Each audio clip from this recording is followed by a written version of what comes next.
Hey guys, in this video I'm going to show you how to redeem Pamper reward points. If you find this video helpful, please leave a like and subscribe to the channel. In saying that, let's just jump straight into the video.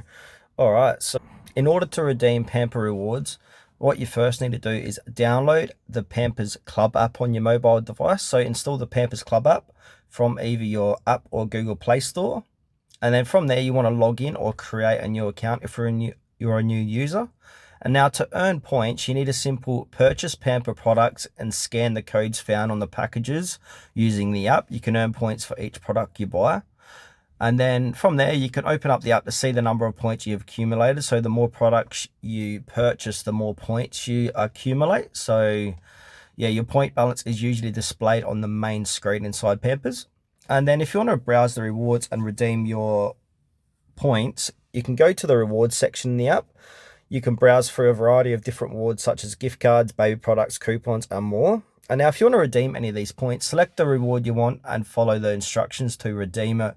The required points for each reward will be deducted from your total points. And now to receive your reward, depending on the reward, you'll either receive a digital code via email or through the app itself, or a physical product will be shipped to your address. So in closing, make sure to check your points regularly to see if you got any new rewards or any promotions to maximize your points or benefits.